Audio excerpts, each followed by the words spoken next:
Smart 24, driving business.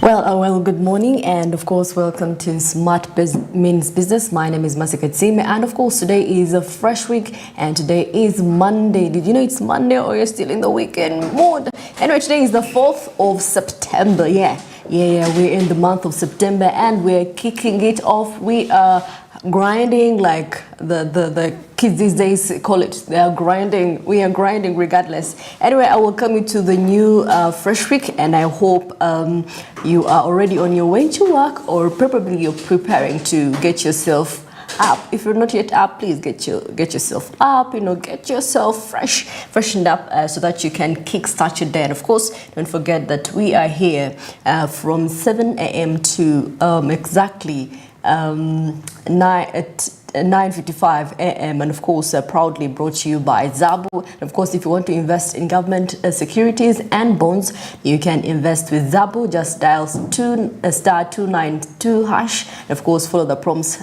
You can invest as low as 15,000 Ugandan shillings, and of course starting time for Zabu is at 8:15, just an hour from now, 8:15 a.m. to 3:15 p.m. That is approximately 7 hours of the day. So you can quickly reach out to Zabu and invest. And of course, not forgetting that their working days are on Monday to Friday, same time, like I said, except for public holidays and weekends. So definitely watch out for the public holidays. We don't have any in this month. So definitely, Zabu says, my money, my future. And Otex East Africa tells you, do something new. It's the year 2023. And of course, I know a lot has been happening over the weekend. People bashed out some money. There were a lot of concerts that were happening, family get-togethers, weddings, everything happens over the weekend. Actually, starting on a Friday, people do half day on Friday and weekend. Some people prolong the weekend to Monday, like around 9 a.m. But definitely, I've been telling you this, I wake up, spare Sunday at least for yourself, for your family, stay home, do preparations till Monday, so that when it comes to Monday, you're not like disorganized like most people are. You have a presentation, you're forgetting about it. Yeah, so definitely today in our morning call, we're going to still look at the East African Business and Investment Summit that was there on Thursday and Friday. That was the 31st of August and the 1st of September. And of course, they were majorly focusing on the SMEs, women, youth, and of course, startups in the East African bloc. Now, of course, today I want to look at the achievements, some of the achievements, if at all, the East African Business and Integration has really achieved its goals. Has it really achieved its goals? And of course, interactions have been going on, and of course, people came up and gave out their grievances and how they feel. Even within, before we go Africa, before we talk about integration Africa, we have to look at the challenges that we have faced in the East African bloc itself. Talk of the non-tariff barriers, talk of transportation, talk of issues at customs. We're just passing through. Still need a visa. You still need an ID. Okay, ID is necessary for clarity. But transport within the East African crossing borders, you need there's measures that are put in place. There is no liberty to move within and out of the East African bloc as well. Even when it comes to people doing business, they have a lot of challenges. Remember the maize that was stuck along the borders for days, and customs was taking people forth and about. So definitely we still have a lot of challenges when it comes to the East African bloc in terms of business. And of course, I must say, really, on the other side of people not having a little bit of having challenges, I mean, we still have a long way to go. But of course, some of the achievements is that people are able to trade within themselves, you know. People go from border to border. Their businesses are wide and well known, you know, even across East Africa. They're known. I mean, our milk is in Nigeria. We are doing progressing actually very well in East Africa, you know, cooperating with other African countries. But the business community, I must say, our people, these startups, our youth, have they really benefited from this? Do they even know that there is a business council? Are they even aware? I believe it's only maybe we are challenged where there is a gap. Actually, I must say there is a gap when it comes to knowing such entities. I mean, such entities. It's just for a given particular of people that can really tell you, you know what, I know there is the East African Business Council, there is, the people are not even aware of this ongoing summit. So definitely we need to reach out to Omuntua Wansi, educate them, and, you know, and maybe they could give us a few of their challenges, you know, because, I mean, these are the people that do the trade. These are the people that deal in the businesses, in produce, livestock. So definitely these are the people we have to reach out to, and mainly focusing on the youth who actually, they say, occupy 70% of the population. That means there has to be awareness. There has to be awareness in the startups they're coming up with. They have to know it is beyond their country. They have to trade within the East African and African as Africa as a whole. And of course, talking about African integration, I believe we are still in a space where we need to fight hard. When you look at the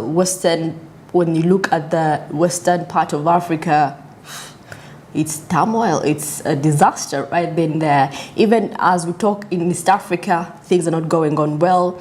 COMESA, ECOWAS, you know, if at all those entities could come together and resolve, if every community can resolve their nitty-gritties, I think Africa would be on what they are calling for the African integration.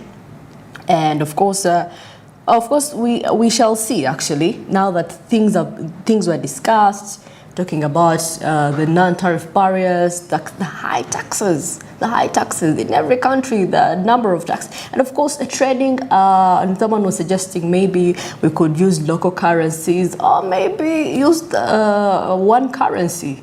Would you think that's a good idea? Anyway, you will let us know, and of course comment on our Twitter if you feel it's a good idea for us to trade using our local currency, or we could use one currency. But before we do that, we have to make sure in our communities, East Africa, COMESA, ECOWAS, we need to settle our differences, okay? And make sure at the end of the day, we are united, we speak the same language, we're not divided. So definitely, I believe that is when we're going to have this African integration, this united front, that when we know, at least we know we have something. Because, I mean, we have, when it comes to produce, every country has its own. You know, Kenya is known for something, Uganda is known for something, Tanzania is known for something, Algeria, it's a different. So if we could have a united front and maybe focus on 2 or 3 things, and because, I mean, I would say minerals, because, I mean, Africa is well known for having minerals. So if we could do with the minerals, if we could focus our attention on the minerals, definitely we would have people come to us. We would have more investors, because if the country is disunited, there is a lot of conflict going on, definitely no investor would want to come in. a country that is full of commotion. So definitely, let's first settle our differences politically, economically, in all ways, so that we can have more investors. You know, there is a question that someone asked. You know, we say Africa cannot deal with the Western influence. But then the question was, if we're asking ourselves that, can they really do without our resources? Yeah, can they really do without our resources? So I think we have what it takes. We have not realized our potential yet. So we need to open our eyes and push for this African integration, focusing on SMEs, focusing on the youth, and of course, the women. The youth and women have a huge impact when it comes to the economy building. So definitely that is what we had in our morning call, but you can of course comment on our social media platforms, mostly Twitter, and let us know how much you see how beneficial this East African Business Council, or how has it been beneficial, and of course what are your aspects when it comes to African integration, and of course looking at the African Continental Free Trade Area. How do you see that? And of course, away from that, we are going to look at what is happening in the press.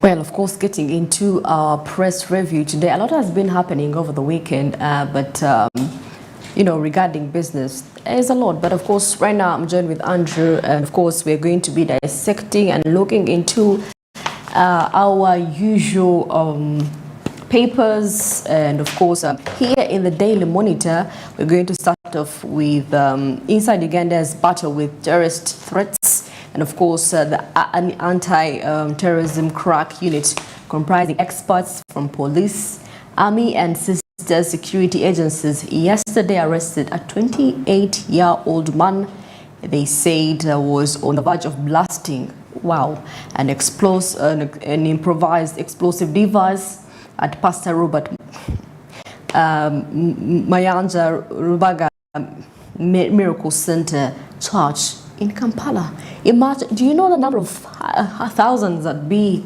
at this church? Wow, it was going to be a massive, terror right there. And really, it's a good thing that this was really captured earlier. Wow, people are actually not skeptical. They're not skeptical. I mean, we have security. I don't know why if such people are even. Anyway, still in the Daily Monitor, when we come to politics, FDC refuses to fund Birigwa's conference. And of course, 1,000 UPDF veterans petition IGG over Somalia. And of course, finally, government warns of floods ahead of the rainy season. Do you know that we are heading in the rainy season? So prepare, have your jacket on, have your umbrella on, have your whatever boots on. You know, these Kanye's I don't know what they're called, waterproof something I don't know, they're called sandals, but then they're waterproof. So have yourself, because we are getting in the rainy season. Every time you see the clouds changing a little bit, just know anytime from now, get prepared. So definitely, if I were you, carry an umbrella. All it takes for this race. And of course, for sports lovers, you know what happened. And of course, Arsenal winning 3-1 and to Manchester United. yet another win for other Emirates right there. All right, now as we take a look at the new vision in here, we have the new vision and the East African. But of course, a very good morning, and I hope you're having quite a great Monday. I'm Andrew Barije, and I'm definitely having quite a good morning this time around, and a happy new week at the same time, and a happy new month. Well, now, as we take a look at the new vision in here, we see something here with to do with President Museveni saying that forgive our mistakes. Museveni tells actually what are those mistakes that they should be forgiven for. Definitely, when you get yourself a copy of the Daily Monitor, you can fire in doubt. Of course, still in relation to the Daily Monitor, bombs are arresting here. One arrested at security foils attack on Kayanja's church. Of course, that is quite a security threat in there, but definitely that is something that as the business community, especially in those areas that are largely crowded within the city center, that you actually need to be very watchful. Now, as we take a look at the East African in here, something to do with the East African bloc that is in a new push to keep out Mitumba imports. Of course, these are known as the second codes. Of course, this is where President Yoweri Museveni actually best. Because it's not just an individual choice, but it's a collective choice as the East African bloc, you know. And of course, Democratic Congo's unwanted peace missions, of course, it's a question. Are they unwanted in some sort of a sense? And of course, seeing something here to do with riding on cleaner energy. You know, how best can that really be done? And Uganda, Rwanda retire long-serving, that is military chiefs. Yeah, when you get yourself, when you grab yourself a copy of the East African, rather, you'll get that out. And Kinshasa blames radical groups for violent attacks. That is on the peacekeepers. Of course, when we talk about the radical groups, includes the militia in there. And then the growing influence of the BRICS in that is East Africa through the arms race. So you can really find out how that is it. And Tanzania blows to public pressure over the DP world. Last week we came and talked about the fuel prices that are actually on the rise, and of course here, just to give you just a little bit, expand more on that. Now, the Energy Ministry has attributed the price increase to the demand and supply in the global oil market. Globally, there is a demand for oil, whereby global demand for oil increased to 103 million barrels per day in June. So because now the price is rising, you know, it's a global demand. So we're not only in Uganda, but globally. So definitely there is increased supply. If you see some figures increasing at a time, just know it's due to this. So definitely don't be alarmed. Maybe the government will come in and, you know, give a way forward. But then, you know, there's a time we had almost reached 6,000. 6,700. We're almost actually heading close to 7,000. You know, for Ugandans, you know, there's a way Ugandans really act, and they're like, oh, we're used to this, really. That's why they're not even bothered. They're like, oh, okay. We almost reached some amount, so this is just... Probably the way it is, it may not have gotten attention of the people, but I believe as we proceed, people will get the attention, will get to understand that they have to, it will start to affect them in some sort of Yeah, it hasn't yet clicked in them. I think someone is like, exactly. Okay, but they're just giving the money still. Yeah. All right. And of course, something in here to do with inept migration slows Kenya's open border dream. And of course, we see some here to do with the frequent breakdown of e-citizen platform and the slow processing of travel documents as highlighted. Now, still further in here, building bridges. Somalia's journey, that is to East African community, continues. Remember, it's one of those proposed nations to join. Now, Ruto calls out judges for unending stay orders in fresh assault that is on the graft cartels. All right, now that is it for our press review at this point in time. And now let's head to the traffic and see what is happening in there. Oh my goodness, what is this? Wow. This is the access road. It's a Monday. But you see, we are still in holiday, and I'm trying to ask you. And there were a lot of events that happened over the weekend, so people are rushing to go to work. But actually, well, when I was coming, I didn't find any congestion. I thought maybe it could be the same with the rest of the junctions. But anyway, this is for the access road. For the people that are coming in from Tripoli and you're probably heading to other destinations, people coming in from Zambia, 6th Street, 6th Street, 7th Street, and the 8th Street, and you're destined to come to town to execute the different businesses. Well, you might be a little bit hindered and tampered with when it comes to how timely you'll actually be in position to reach to your different destination of work. It's quite a huge congestion accompanied with the potholes on that very roundabout. Definitely that gives you that clear picture on this Monday morning. But of course it might actually get much more worse as we proceed, like an hour 30 minutes from now. So the earlier you can actually catch it up, the much more the better you can actually be in position to leave. And a number of pedestrians in here. This is one of the other busiest areas with people that actually commute to head to work. That is we have the clock tower, we have this very area, yes, among those areas with commuters that head to the different places to do the work. Yeah, can see huge trucks in here using the same route. Of course, that explains the potholes on that roundabout. Those are heading towards the industrial area to take some cargo in there. I can see an immense number of borders, a lack of them, and of course, coming in from the different areas. There are these that are coming in from Nile Avenue, and those coming from that is the Ginger Road heading towards Kampala. You know, and these are coming in from the Nile Avenue, and of course proceeding to the access road. And now switching our eyes to the Kampala Road, heading over to Ginger Road. You can see the traffic lights are holding the vehicles back now as we head to the Nile Avenue. Nile Avenue route, that is the Yusuf Lule.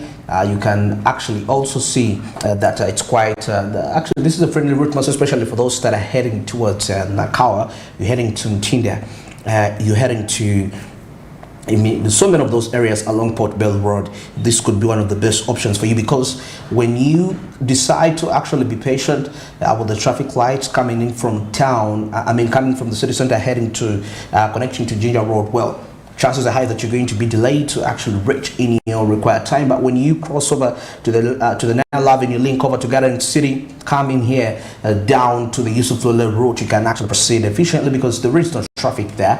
And there is no traffic officer, there are no traffic lights still on that road to hold you, of course, to delay you in the jam. So you can efficiently be in position to actually reach in the required time. Quite a number of private vehicles, of course, outweighing the public vehicles in here, as we can really observe the situation, the atmosphere today morning. So this can actually give you a picture, most especially those it seems like the most affected area this morning is the access road, and any person that is likely to use the access roundabout today to head to town, well, you might be really affected to a certain extent, you know, when it comes to our observation in here.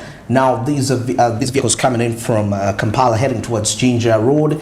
Of course, majority probably heading to Bugolobi. Some are proceeding up to that is areas on Ginger Road, Nakawa, Boyege, Richireka Banda, and all of those areas. So you can actually see being held. Now, you see, like I told you, they have been in there for like a space of about 5 to 7 minutes held in there. But if you can actually pass via the Nile Avenue, like I told you, connect to Garden City, Yusuf Lule Road, you can actually go efficiently. By the time you have, the time you spend in that traffic jam, you could probably have walked a kilometer or two when you're still in there. So if it's related to execute a certain task, here you will be faster, and the velocity of money, just in case you're going to deliver money, will also be enhanced when you use alternatives away from being wasted in there. Now, the access road seems to have cleared a little bit. Yes, probably the traffic officer had held the vehicles for quite some time. Now, finally, as we switch our eyes to the Port Bell Road, Ginger Road and Port Bell Road, rather, Old Port Bell Road, yes, to make it precise. those vehicles. Remember, this Habas vehicle is coming in from Luzira, Chitintale, and those that are coming in from all the areas on Ginger Road, that is Nakawa, Chireke. So you can actually see it's a huge congestion, most especially when they link on the Airtel roundabout right there coming towards town. That is quite a huge havoc in there, as you can observe. Well, that is it for the traffic updates this morning. It's exactly 27 minutes past 7. And of course, as we take a short break, still to remind you in here that the markets on the Zabo platform back today are going to be back at any time from now, going to be opening. And to participate, it's quite very simple. Just star 292 hash, which is simply the USSD code that will avail you with options where you'll be in position to actually buy government bonds and securities for just 15,000 Ugandan shillings. Now at exactly 8:15 a.m. the markets are going to be opening and run all the way to 15 p.m. That is East African time. This is effective Monday up to Friday, apart from the weekends or the public holidays when this market's going to be accessed. But of course, that's not the big deal. You have the rest of the days to capitalize and make money. That's something which I believe it's quite key and important when it comes to your financial growth and development. Zabo made this a reality for you. It's a no week. Of course, let's invest money and of course get rich and secure our future the best way that we can. And that's why clearly Zabo tells you my money, my future. And Altex East Africa tells you, well, you got to do something new for yourself. Remember, it is 2023. Well, at this point in time, Smart Means Business takes a break. And definitely when we return, Caribbean East Africa in the pipeline and the International Business Update. Stick around.